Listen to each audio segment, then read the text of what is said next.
नमस्कार दोस्तों। तो ईरान और इज़राइल के बीच चल रही जंग के बीच एक इम्पोर्टेंट खबर लेके मैं आपके सामने हाजिर हूँ। तो सुनने में ये आ रहा है कि इज़राइल ने ईरान के न्यूक्लियर प्लांट या एक न्यूक्लियर फैसिलिटी जो थी तेहरान के बीचों बीच, बताया ये जा रहा है कि वहाँ पे ईरान की जो न्यूक्लियर बम बनाने की जहाँ पे वो लोग कोशिश कर रहे हैं, तो उनके टोटल 2-3 साइट्स थी। वैसे इससे पहले भी आपको याद होगा जून 2025 में जो बंकर बस्टर बम का यूज़ करके एक न्यूक्लियर साइट डिस्ट्रॉय की थी, B2 बॉम्बर जिसमें यूज़ हुआ था। उसके बाद जो 1 मार्च को ईरान की लीडरशिप के ऊपर हमला करके उनको मारा गया।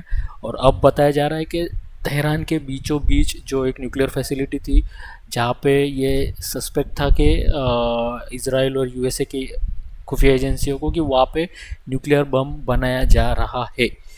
तो आज इसराइल ने उस फैसिलिटी पे हमला कर दिया है, उसके बारे में और अपडेट आएंगे।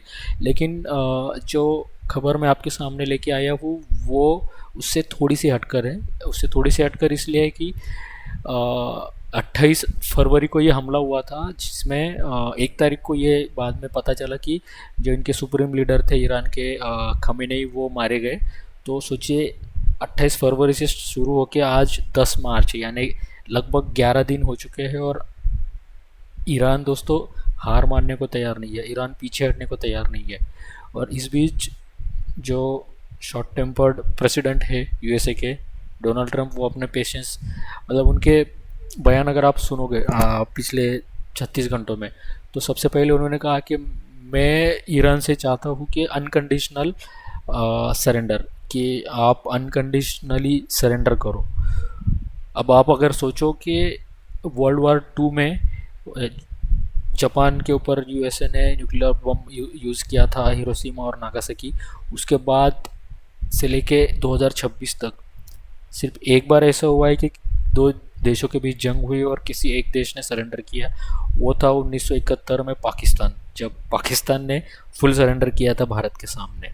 खैर, तो ये ट्वीट था कल या परसों डोनाल्ड ट्रंप का कि I want unconditional surrender from Iran.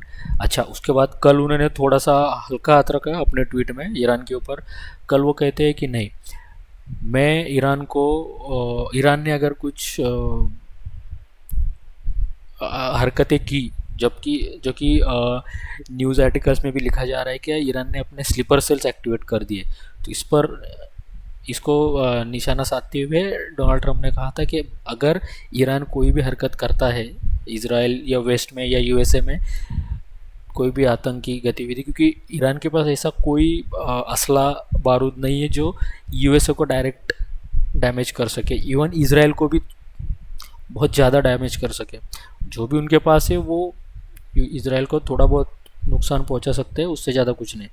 तो जाहिर है वो स्लीपर सेल्स का यूज़ करेंगे, जो इससे पहले भी करते आया है वेस्ट में, मिडल ईस्ट में। तो उस पर डोनाल्ड ट्रंप ने वापस से एक ट्वीट किया, कहा कि अगर ऐसा कुछ करता है तो मैं ईरान को नक्शे से मिटा दूंगा, वो वापस रिबिल्ड कर ही नहीं पाएंगे अपने आप को। तो ये उनका कहना था। उसके बाद वापस उन्होंने कुछ बयान दिया है और मैं चाहता हूँ कि आप वो सुने।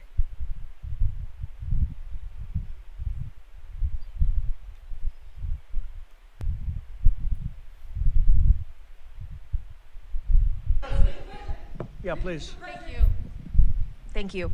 Mr. President, you've said the war is, quote, very complete, but your defense secretary says this is just the beginning. So which is it, and how long should Americans be prepared Well, I think for you could this war say to it last both. for? It's the beginning of building a new country, but they have no Navy, they have no Air Force, they have no anti-aircraft equipment. It's all been blown up. They have no radar, they have no telecommunications, and they have no leadership. It's all gone.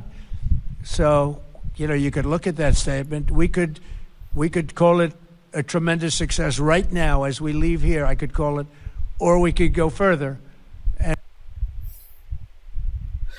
तो दोस्तों यहाँ पे अपने Donald Trump को सुना, अपने आप में ही इनके स्टेटमेंट में एक विरोधाभास है क्योंकि जो ये बड़े ताव से बोल रहे हैं कि हम ये जंग लगभग जो जीत चुके हैं, ईरान के पास नेवी नहीं है, लीडरशिप नहीं है, मतलब उनके पास जो भी असला बारूद था वो भी उनका लगभग ख़त्म हो चुका है। बट अगर ऐसा होता तो ईरान अपने घुटनों पे आ चुका होता।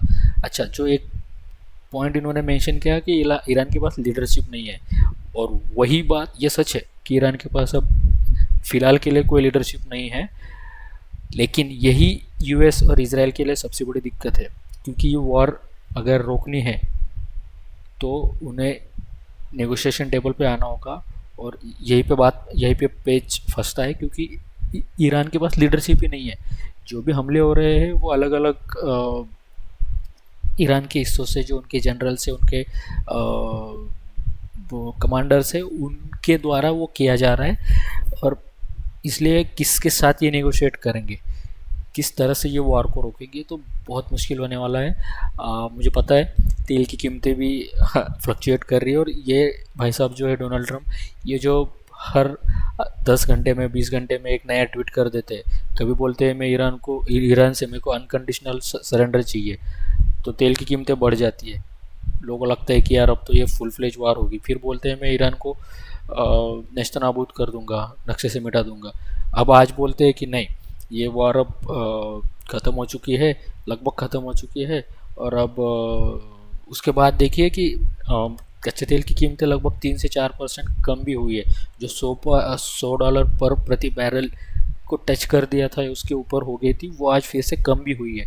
बट इस तरह से बयानबाजी जो डोनाल्ड ट्रम्प करते हैं, और जब से ये सेकेंड टर्म में आए हैं, लोगों का भरोसा इनके ऊपर से अब उठ चुका है। और इस जंग की जो असलियत है ये हम देख रहे हैं कि पिछले 11 दिन से ईरान ने सरेंडर नहीं किया है, और आगे आने वाले समय में भी कितना टाइम ये और लेगा ये हमें नहीं पता। तो खैर, इसके ऊपर और अपडेट्स आएंगे, मैं आपके पास वो सारे अपडेट्स लेके आऊँगा। तब तक के लिए दोस्तों धन्यवाद। मैं आप सब लोगों को रिक्वेस्ट करना चाहूँगा, अगर आपको मेरा वीडियो पसंद आता है, आप अगर अब तक सुनते आए हो शुरू से आखिर तक, तो प्लीज़ दोस्तों वीडियो को लाइक कीजिएगा, शेयर कीजिएगा, और प्लीज़ मेरे चैनल को सब्सक्राइब कीजिएगा। Thank you. जय हिंद, जय भारत।